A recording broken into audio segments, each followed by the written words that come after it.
Hey guys, what's up? Shadowlands back with another commentary. Today I wanted to do one that's sort of unrehearsed. I just kind of wanted to go off my heart, say what I wanted to say on this.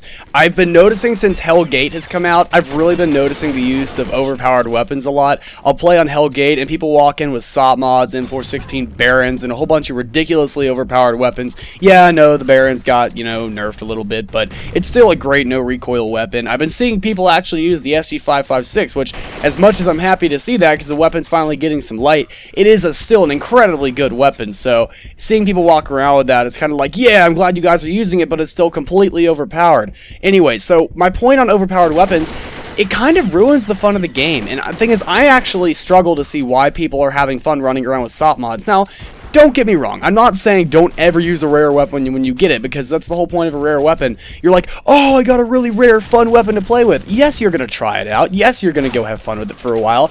But it's the people that sit there and renew it for 500 days and then use it every single day, and that's all they use. It's kind of like, that takes away the challenge of the game. The whole point of a game isn't so you can just walk through everything. If you want to do that, you go power level on an RPG, and then you run through it. I kind of have more sympathy with people who play role-playing games with that, because you put in the hours and hours to go grind so that you deserve to walk through things like that. When it comes to this game, you're pouring in money so that you can walk through things, but that's something not everyone can do. On an RPG or something, anybody can sit there and power level and work and play hard and grind levels and do that and deserve and earn what they do so that they can go and do that stuff and just walk through bosses and walk through bad guys and stuff like that without much challenge. But this, you're just putting in a crap load of money.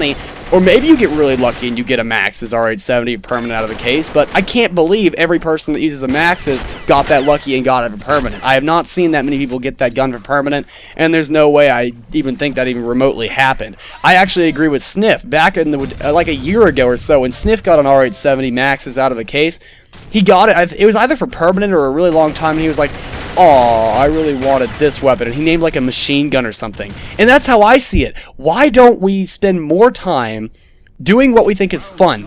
If you just walk through everything and you just kill everything immediately without having to have any sort of skill whatsoever, and you're just running around with fucking laser cannons, what's the fun? It takes away the challenge of the game. I just don't understand that. And if you, for some reason, if somebody finds gratification in just absolutely stomping on people when they're using a Max's or an Orthus, I just feel like that's not only bad sportsmanship, it's just like, what are you doing with your life? Actually play the game, and play the game for what it's worth.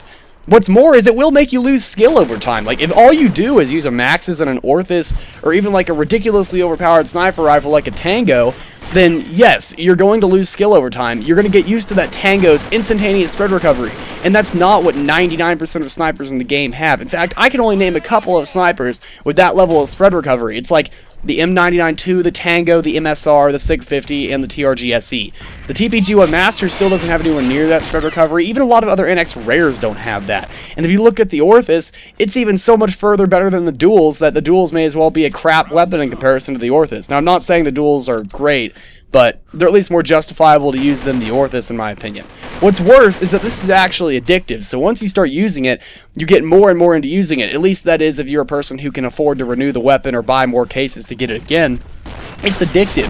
You're not only, it's addicting you to spend your money, it's also addicting you to keep using the weapon and get worse over time. Like I said, you will lose skill using these overpowered weapons. That's why if you watch my gameplays, I hardly ever use all NX rare setups unless I intentionally do it and say, hey, I'm using all NX rare setups, watch how much I kick the shit out of people. It's like, no crap, you're going to walk in there with an M416, duels, and an RPG, and of course you're going to beat the crap out of people, because you're using the noobiest weapons in the game, so, or at least you're using like laser cannons or something like that. I can't really call the SIG-50 newbie because, not an SSG isn't going to be running around with a SIG-50, so kind of hard to, say that. But my point is, if you're going to run around with laser cannons, that's just kind of, it feels like a waste of money, a waste of, like, skill. It's like you have all this perfectly good skill, and that's why you see in my commentaries, I love running around with the L96A1, the TPG, or even the Chris, or the UMP, or some really old, like, GP SMG, or sniper rifle, or even, like, the K2. You'll see me use the K2. It's an assault rifle for GP, one of the first ones you unlock in the game. I run around with that thing because it's fun to run around with. You're not guaranteed to kill every time. Has fairly low recoil and high damage, but the damage drop-off isn't great on it, so at least has a drawback. Whenever you have a weapon with a flaw, you learn to play with that weapon and compensate for that flaw with your gameplay style. And that's where you learn to get better at the game. That's where your skill comes from, when you can compensate for things that you know are a problem on your end, not necessarily even lag or anything like that. Problems with the gear you are using. Like an AK, you're going to compensate for that by tap firing slower. You're not just going to run up and spray it in someone's face unless you're like absolutely point blank and you can easily get away with landing the shots. You learn to play with different weapons, but when you play with things like the Orthus or weapons that are good for any situation like that, or the M416, and you don't have to adjust your playstyle at all, whether they're right in your face or 10 miles away, and you can just spray the weapon and get the kill either way, you have no variety to actually watch yourself grow and get better as a player. So with that, I think I'm going to end my rant there, guys. Thank you for listening. I know it was kind of off topic and not really something I usually commentate on, but I thought I would do something just off the top of my heart for once. I didn't want to, continually do these pre-written commentaries, so I thought I would do this. Anyway, guys, thank you for watching. Please drop that like, comment, and subscribe, and I will see you guys in the next video. Shadowlance out.